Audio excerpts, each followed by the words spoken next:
Il est temps donc d'ouvrir ce colloque.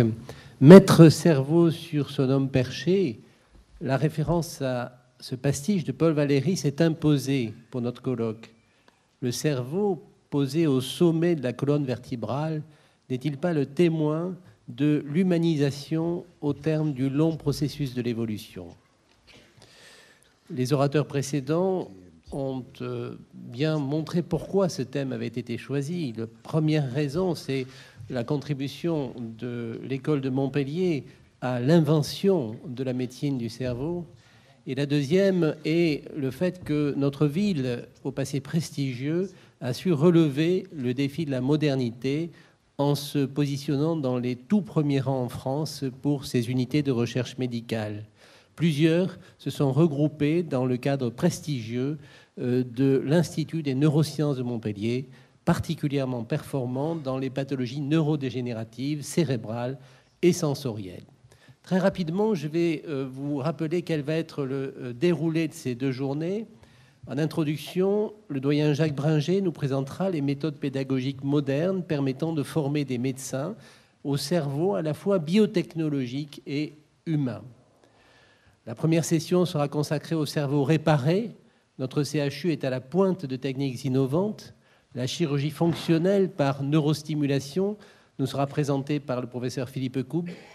La neurochirurgie éveillée permettant l'ablation de tumeurs cérébrales en limitant au maximum les séquelles fonctionnelles par le professeur Hugues Dufaux. Et les perspectives qui devraient permettre la restauration de la vision dans certaines dégénérescences rétiniennes par le professeur Christian Hamel.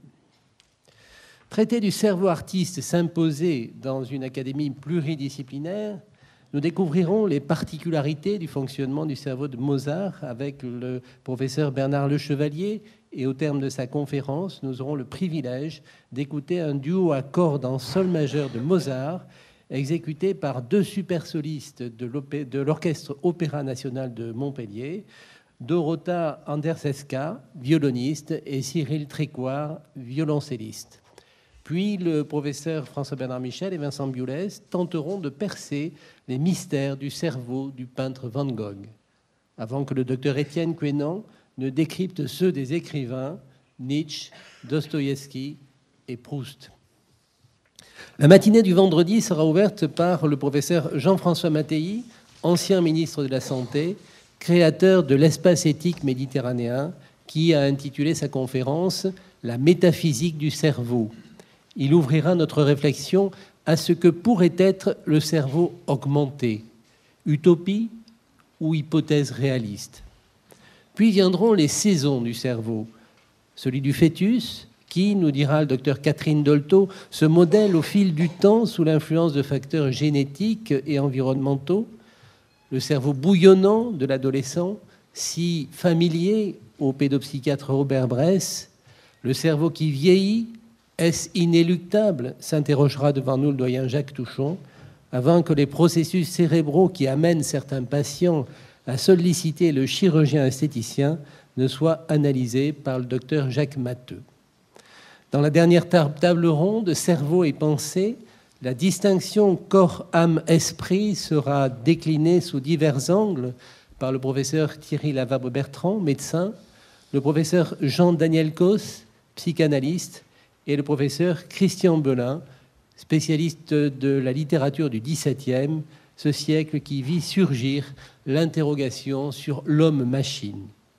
Pour conclure, le professeur Joël Bocart nous projettera dans le futur en déclinant les perspectives dans la recherche sur le système nerveux.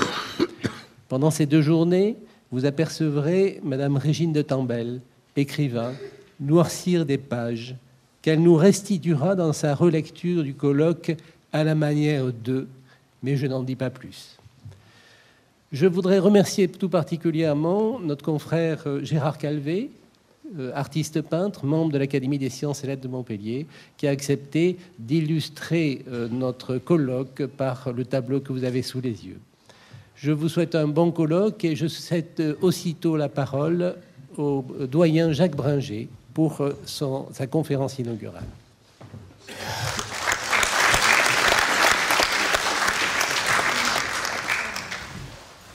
Monsieur le président, monsieur le secrétaire perpétuel, madame la présidente de la conférence des académies, monsieur le président d'université.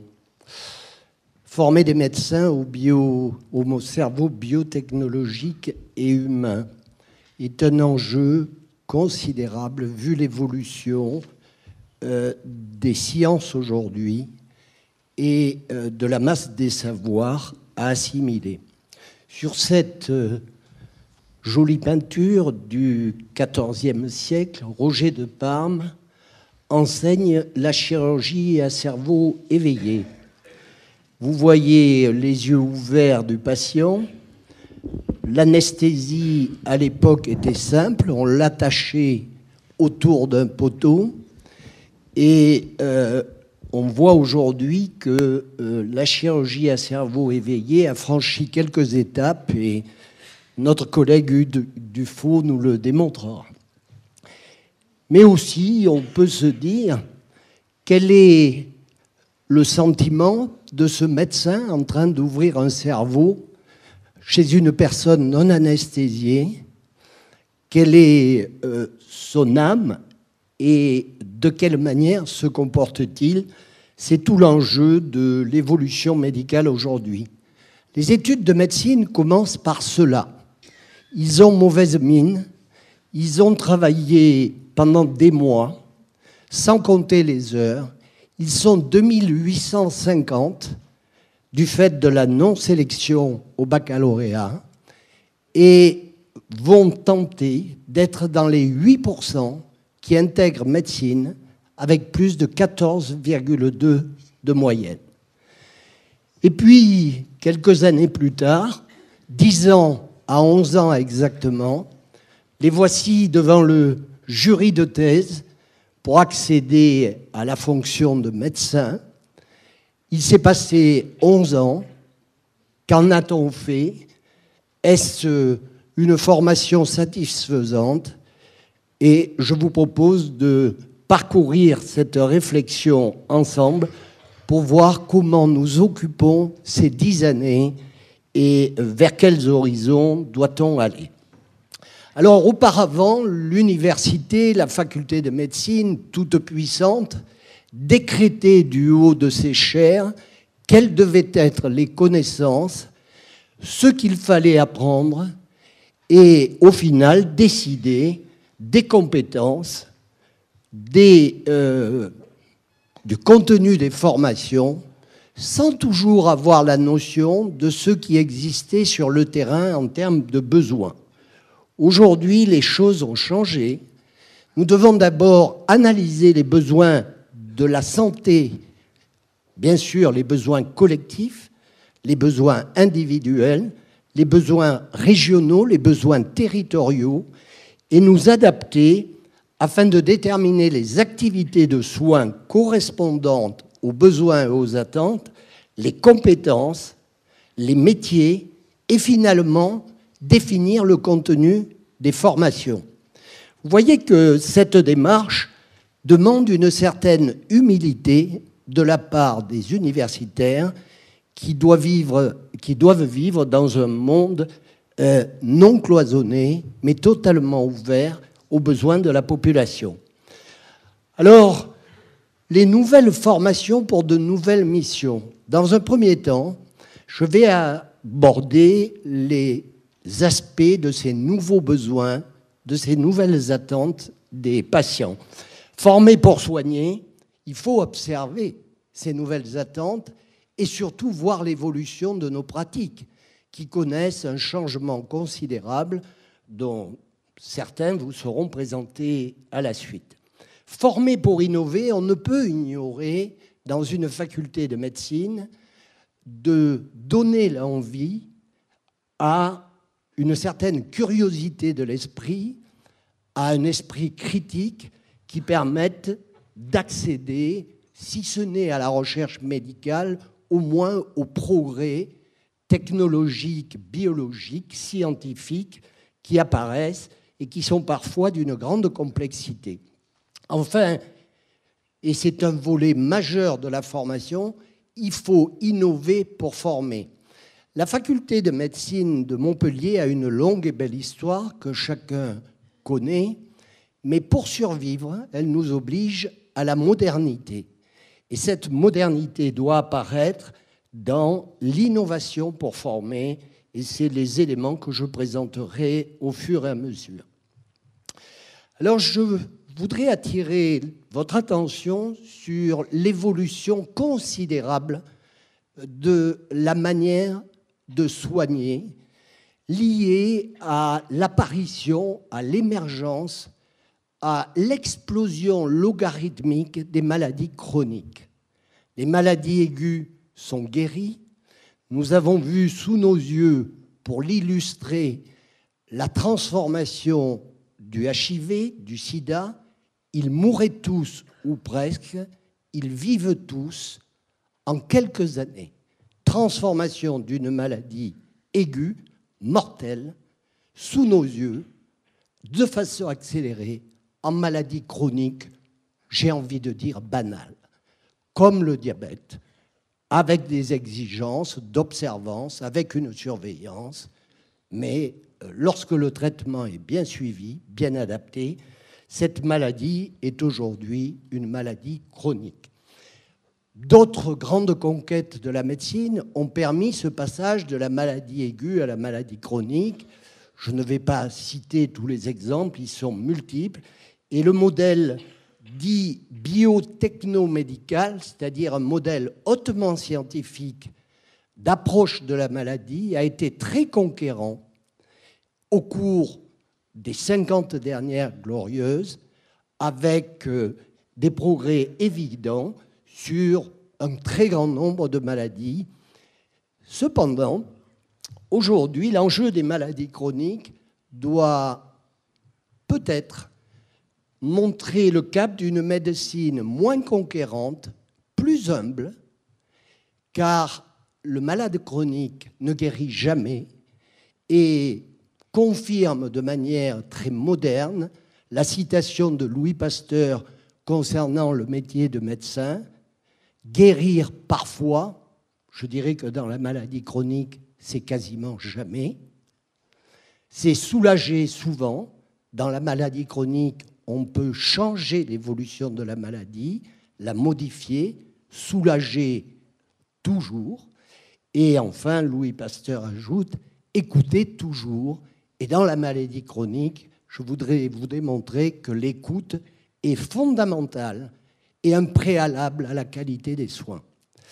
Donc, l'enjeu des maladies chroniques, c'est de passer d'un modèle biotechnomédical qui ne doit pas être renié, qui est toujours là, et on va en avoir la démonstration assez rapidement ce matin, et de se préoccuper en même temps du profil de la personne malade, son profil psychologique, son profil social, ainsi que d'avoir le souci de la personne, et ça, c'est la médecine de la personne. Alors les maladies chroniques, un coup d'œil. En France, nous venons de dépasser 3 millions de diabètes traités, c'est-à-dire remboursés à 100% par la sécurité sociale. 3 millions de personnes. L'obésité galope, toujours. Les maladies respiratoires chroniques sont un fléau. La bronchopneumopathie obstructive, 900 000 personnes. Des coûts considérables dans l'insuffisance respiratoire. Les maladies cardiovasculaires abondent, bien sûr, à travers le vieillissement et certains facteurs de risque. Le cancer se transforme sous nos yeux en maladie chronique dans bien des situations, grâce à des progrès considérables de la médecine ciblée. Le cancer va de plus en plus être traité à domicile et de moins en moins à l'hôpital. Bien sûr, les maladies neurodégénératives, je salue le doyen Jacques Touchon, spécialiste de ces aspects, les maladies mentales, les maladies ostéo-articulaires. Alors, ces maladies ont en commun 3 facteurs de risque qui très souvent les aggravent, contribuent à les faire apparaître et une fois installés, les aggravent. Il s'agit des conditionnements alimentaires délétères, premier facteur. de sévérité des maladies chroniques. Le deuxième facteur, c'est le conditionnement sédentaire, très reconnu comme un facteur majeur de nombre de maladies chroniques, y compris les affections neurodégénératives. Et le troisième paramètre, c'est le conditionnement addictif, tabac, alcool en tête, avec un cortège parfois d'autres addictions. Alors, les indications thérapeutiques ciblées correspondent à la première facette de ce qu'on appelle la médecine personnalisée. De quoi s'agit-il? Je crois que vous aurez une illustration avec nos collègues, Hugues Dufaux, Philippe Coube, mais il y en a de multiples. Il s'agit, à travers certains marqueurs, biologiques parfois, génétiques, mais surtout à travers une imagerie de plus en plus précise, de déceler, de décider quelle est l'indication la plus appropriée dans une maladie en favorisant la balance bénéfice élevé, risque faible. C'est de l'orfèvrerie de l'indication en fonction de marqueurs prédictifs du succès et de la tolérance de la thérapeutique que l'on va appliquer. C'est la dernière marche du progrès et de la conquête bio-techno-médicale. Évidemment, cette marche est considérable et elle amène aujourd'hui des éléments de succès patents dans les maladies inflammatoires, dans toutes les maladies chroniques, y compris le cardiovasculaire et le diabète, et bien sûr dans le cancer. Le deuxième aspect de la médecine personnalisée, c'est le profil de la personne. Que signifie le profil de la personne? Eh bien, cette maladie survenant chez une personne doit faire en sorte que dans les indications, on ne tienne pas compte seulement des aspects biotechnologiques, mais aussi de son profil psychologique. J'ai envie de dire qu'un obsessionnel ne se traite pas comme un je m'en foutiste, mais ça va plus loin que ça dans la définition. Et les indications tiennent compte du bain environnemental de cette personne. Où vit-elle? De quel niveau social est-elle? Quelles sont ses priorités? Quel âge a-t-elle? Quelles sont, dans sa famille et son environnement, les contraintes auxquelles elle est soumise?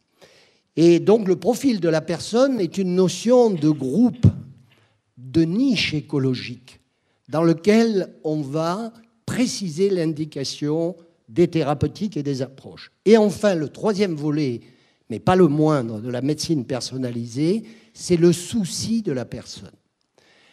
Il n'y a pas de médecine sans souci de la personne, aussi technologique qu'elle soit, car on se prive d'un élément majeur de l'approche en soins. Alors c'est ainsi que les facteurs de sévérité d'une maladie chronique, vous les retrouvez là, je les ai cités, conditionnement alimentaire, sédentaire et addiction, mais que tout ceci va apparaître avec une grande fréquence et importance lorsqu'on est dans un niveau faible d'éducation, dans un état de précarité sociale ou lorsqu'on a une personnalité de surcroît soumise à une vulnérabilité psychologique avec une capacité de révolte parfois, de rejet, en tous les cas de non-motivation et de faible observance. Tout ceci se retrouve dans toutes les maladies chroniques, toutes, sans exception. C'est pour cela qu'il y a 4 fois plus de diabète dans le 9-3 que dans le 7e arrondissement de Paris, et qu'une fois qu'on a un diabète, il y a 4 fois plus de dialysés à l'arrivée dans le 9-3 que dans le 7e arrondissement de Paris, population diabétique comparée. Ce profil de la personne dans son environnement est déterminant sur la sévérité de la maladie chronique. On peut aller plus loin et dire, dans le fond, que nos comportements sont conditionnés en grande partie par notre environnement. Bien sûr, la personne doit garder une responsabilité, mais nous voyons bien que l'étude socio-éducative et culturelle conduit à l'impact ou à l'échec des mêmes mesures de prévention appliquées de la même manière apparemment, mais la réception n'est pas du tout la même selon le milieu où on est. Vous le savez, par exemple, Internet crée des opinions forgées, absolument forgées. Les jeunes sur Internet aujourd'hui croient plus Internet pour les problèmes de santé à 80% que les médecins. Le regretter peut-être, mais on ne reviendra pas en arrière. Donc il va falloir et il faut s'adapter à ces données. Les opinions forgées font qu'un message, le même, peut être assimilé parfois, rejeté d'autres fois, ou modifié totalement dans son sens de manière inattendue, parce qu'il y avait une opinion forgée. Et donc la médecine doit s'intéresser à ce type de comportement conditionné en fonction des croyances et des connaissances, des capacités de plaisir et de renoncement, d'impulsion de maîtrise, rejet et acceptation. Pour illustrer de manière bien sûr simpliste les choses, on peut dire que la médecine des maladies, dans son progrès, a des recommandations de plus en plus précises et des algorithmes de prise en charge, de réponse extrêmement spécifiques et souvent validés. Mais il s'agit d'une maladie à côté de l'autre et non pas de l'ensemble des maladies qui peuvent s'agglutiner chez une même personne, notamment dans l'avancée en âge, mais pas seulement. Et donc, cette médecine des maladies conquérante donne des stratégies spécialisées, mais cloisonnées. Et donc, chacun appliquant les recommandations pour sa maladie propre, on peut avoir des mélanges détonnants de médications qui, certes, ont un certain nombre d'études de tolérance ou d'intolérance lorsqu'elles sont associées, mais pas toujours, loin de là. La médecine de la personne demande de considérer fortement le profil, les priorités du patient et d'envisager, en bénéficiant bien sûr de la médecine de maladie, de stratégies synergiques coordonnées. Voilà un mot-clé de la médecine moderne. Les techniques sont si nombreuses. Les prises de rendez-vous sont parfois chez un même malade multiples. Le parcours est tellement chaotique que la coordination devient l'essentiel de la fluidité de ce qu'on appelle le parcours de soins. Et la médecine et la formation médicale doivent s'intéresser à la qualité de formation des coordonnateurs, médecins ou non. La décision médicale, finalement, eh bien, elle est comme toute décision, telle qu'on l'apprend dans les écoles d'entrepreneurs. La philosophie a abordé cela. La décision et la décision médicale doit d'abord s'appuyer sur un socle de connaissances. Comme le disait très bien Jean Bernard, il n'y a rien de plus dangereux et d'inexcusable qu'un médecin humain incompétent. Et donc, apprécier la situation à partir des données modernes disponibles et de l'innovation, raisonner sur cette base, apprendre à raisonner, mais aussi comprendre et ressentir ce que peut ressentir un patient avant d'échanger avec lui. Et aujourd'hui, on n'ordonne plus, on explique, on convainc, on éclaire le patient, on décide avec lui si on veut avoir quelque chance d'observance. Et donc, le patient est devenu un partenaire actif de soins que l'on cherche à autonomiser, car c'est lui qui aura la maladie chronique toute sa vie. Et donc, la relation médecin-malade est telle qu'on n'ordonne plus, on sait annoncer. Travailler sur l'annonce, vous allez le voir, est fondamental. On explique et on convainc. De même, on ne renvoie pas comme ça la personne vers les soins de proximité. On met en place un système d'accompagnement et on l'éduque pour le rendre autonome autant que possible à sa maladie. Et pour cette autonomie, le programme de surveillance et d'éducation thérapeutique doit être co-construit avec lui au niveau acceptable pour lui. Il y a du sur-mesure là-dedans et non pas de l'industrialisation du soin. Alors ainsi, la médecine de la maladie, scientifique et biotechnologique, est conquérante et efficace, indispensable. Mais elle peut être dangereuse pour le malade. Toujours bonne pour la maladie, parfois dangereuse pour le malade. Car les autres maladies associées, le milieu, peut entraîner des risques. Je vais vous citer un exemple que aujourd'hui nous connaissons de plus en plus. Dans le traitement du cancer à domicile, les thérapies ciblées sont importantes, mais avec des effets indésirables majeurs. Il faut des personnes en alerte, éduquées sur ces effets indésirables. Si ce n'est pas le cas, s'il n'y a pas une observance et une vigilance du patient, elles se retournent contre le patient et elles peuvent évidemment avoir un effet contraire à l'effet bénéfique recherché.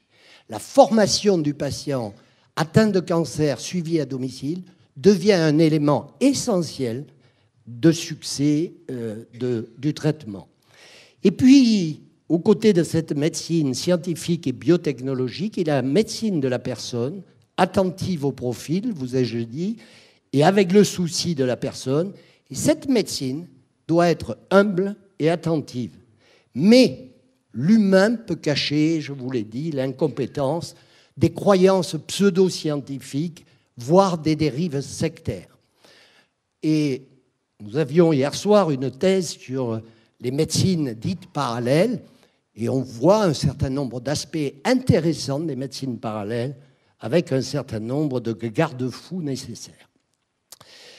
Voilà, les grandes conquêtes, donc, et l'enjeu des maladies chroniques transforment sous nos yeux le modèle de formation que nous devons avoir. Et la deuxième partie de mon exposé sera justement sur l'application de cette évolution à nos cerveaux de médecins. J'ai dit que la recherche en santé, mais surtout la connaissance des innovations, devait faire l'objet d'un enseignement sur un socle de connaissances incontournable. D'abord, ce socle de connaissances, au début des études de médecine, cherche à la compréhension des mécanismes de la maladie, autrement dit l'interaction gène-environnement, les initiateurs, les médiateurs, les amplificateurs de la maladie, dont vous avez vu qu'ils pouvaient être biologiques, individuels, prédits en partie par les gènes et l'environnement, mais l'environnement et le profil de la personne jouent un très grand rôle. Et puis, l'émergence de la biotechnologie doit être comprise. Comment apprendre à bien indiquer des technologies de l'imagerie médicale, c'est un vrai problème, sans couler le budget de la sécurité sociale. Comment explorer par des outils performants une fatigue d'une personne, la fatigue d'une personne, mal du siècle. Il est très important d'avoir une rigueur dans l'approche de la fatigue pour aller le plus loin possible à travers les compétences cliniques et indiquer au mieux possible les examens performants qui vont permettre de régler ou d'approcher judicieusement le problème de la fatigue. Enfin, l'évaluation par des essais cliniques, des cohortes, les lectures critiques d'articles font partie intégrante de la formation médicale aujourd'hui. C'est ce qui manquait beaucoup jusqu'à il y a une dizaine d'années. Mais aujourd'hui, les étudiants apprennent à regarder avec l'exigence de l'esprit critique des articles qui ne sont pas obligatoirement la Bible scientifique. Voilà. Donc on doit former pour innover. Tout ceci demande un continuum, une organisation, une méthode et bien sûr des principes éthiques. L'éthique doit être partout au long des études médicales. Alors former, vous voyez se dessiner les contours de la formation telle qu'elle est aujourd'hui pour répondre aux besoins de la population, mais on forme quel cerveau ? Alors, les neurochirurgiens et neurologues éminents de cette assemblée me pardonneront de faire de la neurologie de vulgarisation qui n'est pas totalement fausse, mais qui peut être évidemment simplifiée. Eh bien, les cerveaux des étudiants sont comme tous les cerveaux. Ils se battent entre le cognitif et la maîtrise du cerveau dit supérieur, éduqué, travailleur, et aujourd'hui rompu à la performance, puisqu'il va passer le cap du concours à condition d'avoir plus de 14,2 de moyenne. Pour ça, il faut un cerveau de la maîtrise et du cognitif. La récompense aussi, le regard des autres, la gratification existe toujours. Et enfin, que devient l'émotion et l'affectif dans ce cerveau? Car à force de performance, à force de concours, ne perd-on pas des plumes dans la capacité de lecture émotionnelle de l'autre? C'est une des grandes questions de la formation à travers, ou de la sélection à travers les concours.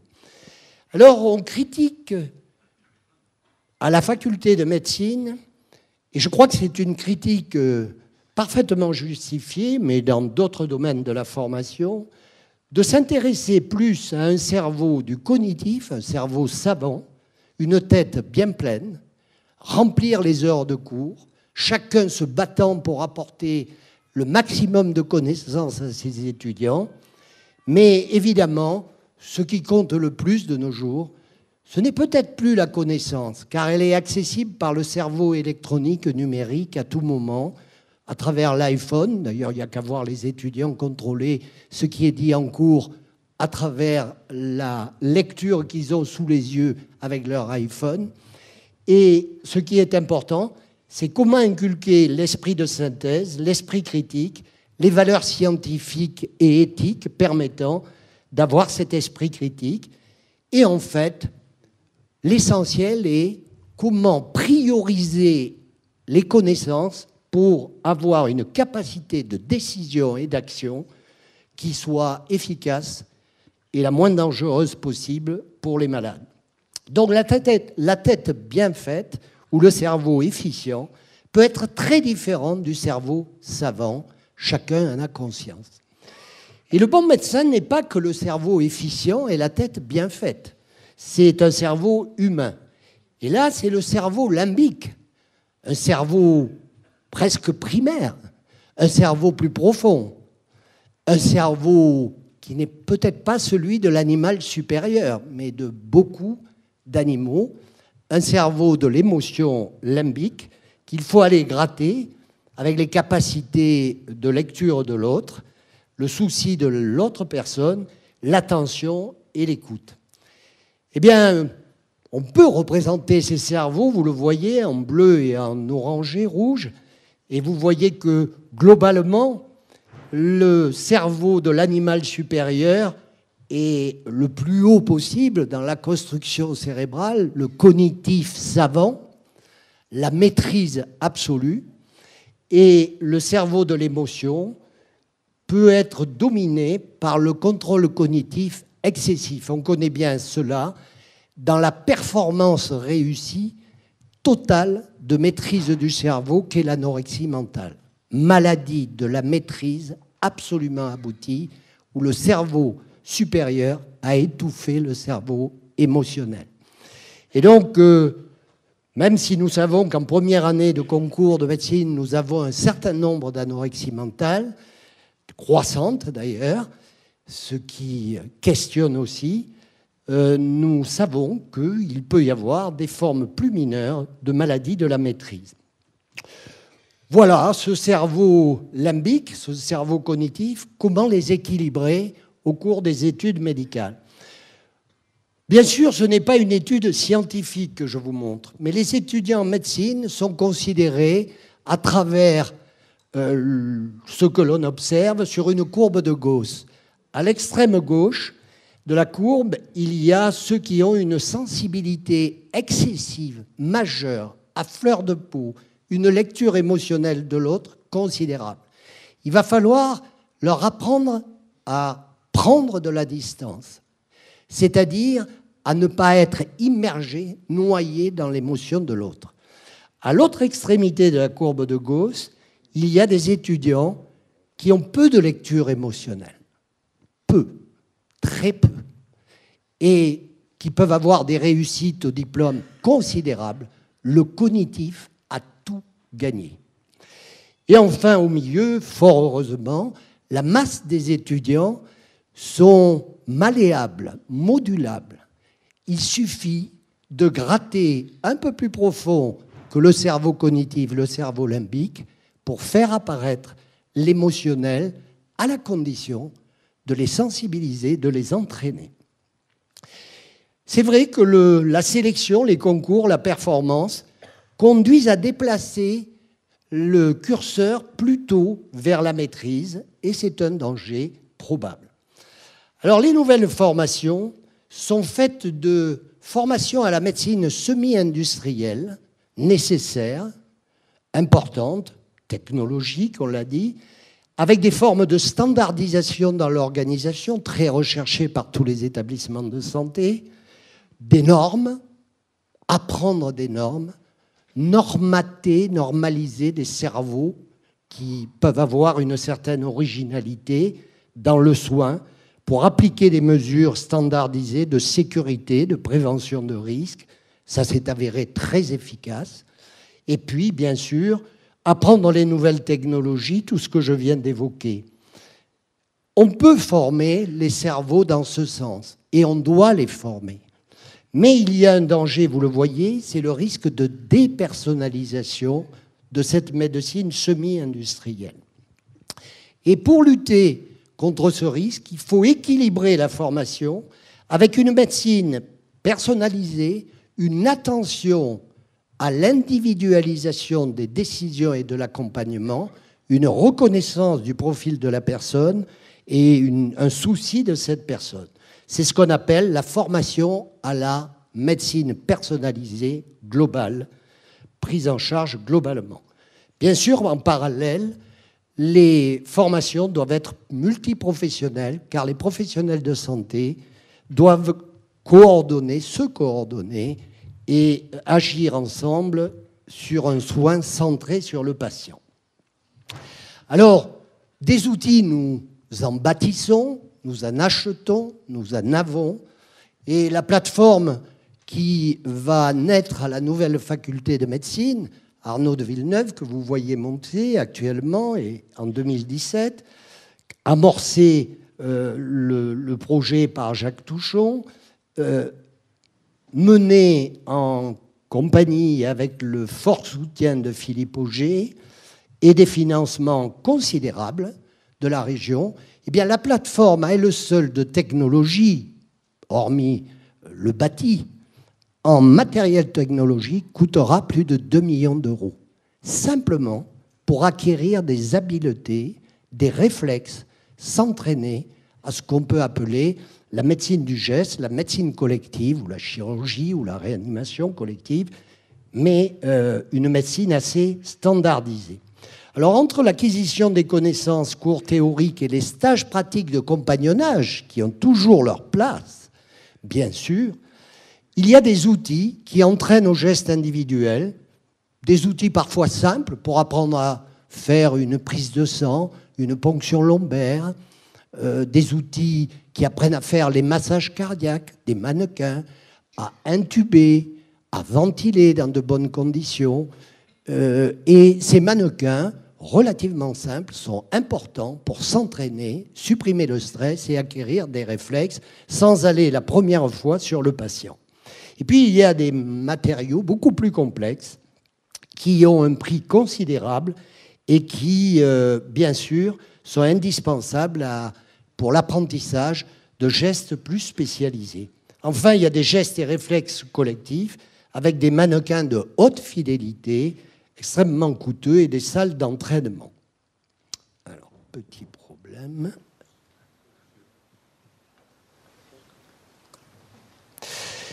Les mises en situation humaine ne doivent pas être oubliées, et c'est là où l'on travaille sur l'annonce, la tenue dans les visites à des patients, les consultations, la tenue, le regard, le positionnement, la posture, la manière de parler, la façon d'écouter, tout ceci doit être travaillé.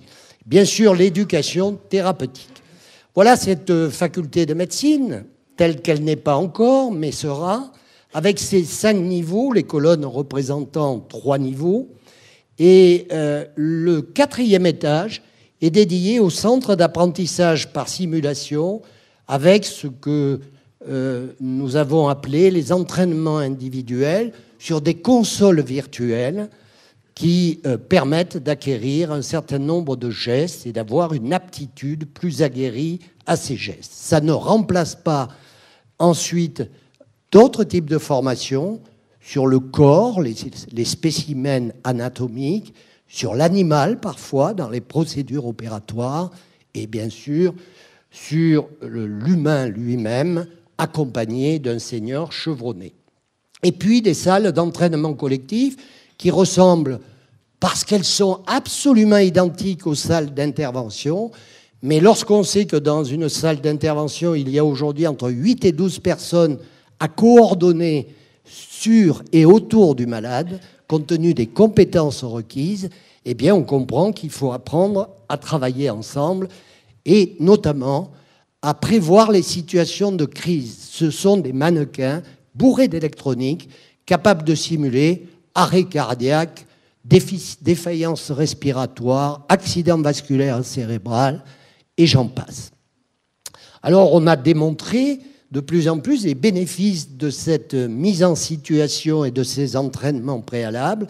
Notamment, il y a une augmentation de la sécurité pour les patients, une moindre variabilité des gestes, une meilleure performance globale des soignants. Concilier l'efficacité biotechnologique et l'humanité des soins. Une idée est fausse, c'est que les sciences, la biotechnologie, ne seraient pas humaines. La biotechnologie et les sciences et les moyens modernes n'éloignent pas en soi du patient. C'est la façon de s'en servir qui éloigne ou rapproche. Je citerai un exemple tout simple et quotidien, l'IRM. Est-ce que quelqu'un va contester la résonance magnétique nucléaire dans ce qu'elle amène au niveau du diagnostic? Déjà, c'est un progrès considérable. Lorsqu'on passe une IRM, ce peut être totalement inhumain ou très accompagné humainement, dépendant de l'attention des personnes, du radiologue, mais des personnes qui sont autour de lui. Comment ? Eh bien, c'est que si l'examen se prolonge, on parle. Et on ne parle pas un mot froid en disant « on continue ». Alors que le patient ne sait pas si on est en train de lui trouver des énormes tumeurs métastasées et est en train d'accélérer sa respiration et son stress. On parle plus souvent. On parle d'un ton convenu. On peut se rapprocher pour dire un mot parfois. Et en fin d'examen, bien sûr, le radiologue est très attentif et choisit les mots en ayant l'aspect humain. L'IRM n'est pas inhumaine, c'est la manière de s'en servir qu'il est. Les sciences humaines et sociales sont nécessaires. On nous dit « remplissez la formation de sciences humaines et sociales ». On a des programmes de sciences humaines et sociales aujourd'hui importants, en première année de médecine notamment. Ce n'est pas suffisant parce que ce n'est pas les sciences humaines et sociales qui donnent le souci de la personne. Pour plagier un président de la République, Valéry Giscard d'Estaing, je dirais que nul n'a le monopole du cœur. Je connais des scientifiques ayant un cœur énorme et un souci de la personne considérable. Et je connais des personnes qui ont fait des études de sciences humaines et sociales brillantes, qui sont glacées et très peu proches de la personne. Ne confondons pas l'enseignement de données sociétaux, philosophiques, qui ouvrent l'esprit à un certain nombre d'aspects nécessaires, avec le souci de la personne. Être humain en soins, je crois que c'est avoir de façon innée pour certains, ou acquise, la lecture émotionnelle de l'autre. Et le propre de la faculté de médecine, c'est de sensibiliser et d'apprendre à mieux percevoir, mieux comprendre et aussi mieux répondre aux attentes prioritaires des patients. Un exemple qui m'est quotidien dans le diabète. Voilà ce qu'on amène à des diabétiques de type 1 qui ont une variation glycémique imprévisible, qui payent un tribut considérable au quotidien à travers des hypoglycémies et des comas non ressentis, qui ont une variabilité glycémique absolument imprévisible. Les technologies améliorent leur qualité de vie, leur sécurité, transforment leur vie à travers le développement des pompes à insuline, des capteurs analyseurs de glucose en permanence, des systèmes d'alerte qui les soulagent, qui permettent de vivre une autre vie dans le diabète de type 1 sévère, très difficile à traiter, puisqu'on demande un millimétrage de l'insuline en permanence avec des contrôles sanguins 6 fois par jour. Donc, on voit là qu'il y a un soulagement et que ces systèmes sont profondément humains. Et ils sont doublement profondément humains, parce qu'ils permettent d'autonomiser le malade à travers cette haute technologie, qu'il acquiert très vite, car il a compris que c'était sa qualité de vie qui était en jeu et sa sécurité. Et donc on passe du temps avec lui, on lui transmet toutes les connaissances. Et finalement, on a des postes récepteurs qui les surveillent et qui leur apportent la sécurité, y compris nocturne. Et évidemment, c'est de la médecine technologique, mais très humaine.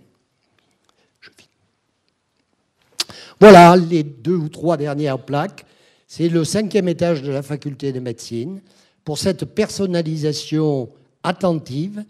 Et bien sûr, ce que nous avons mis en place et qui se poursuit avec l'École nationale d'art dramatique a justement cet enjeu, à savoir comment rester sensible et lucide à force de sélection et de performance.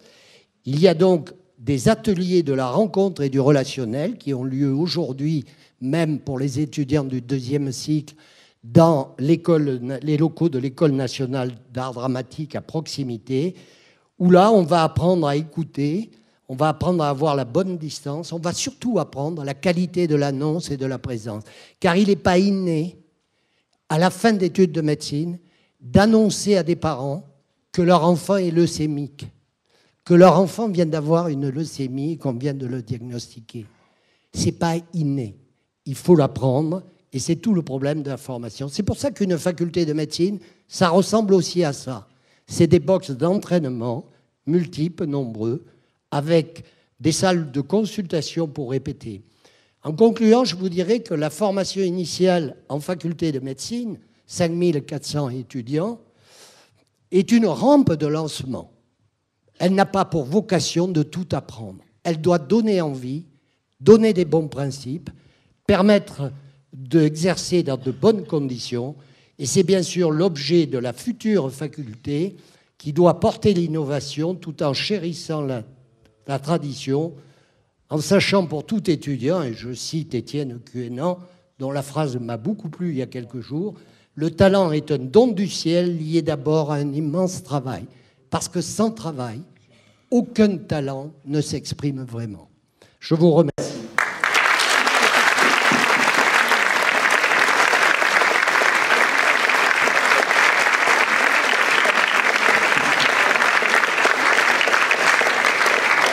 Merci M. Doyen, merci cher Jacques de nous avoir montré cette évolution de la médecine avec ce passage de la médecine scientifique basée sur les preuves à la médecine centrée sur le patient avec cette nécessité de bien équilibrer les deux et de nous avoir présenté en avant-première cette plateforme de simulation qui va être le fleuron de la nouvelle faculté de médecine qui est en train de sortir de terre sur le campus Arnaud de Villeneuve. Merci beaucoup.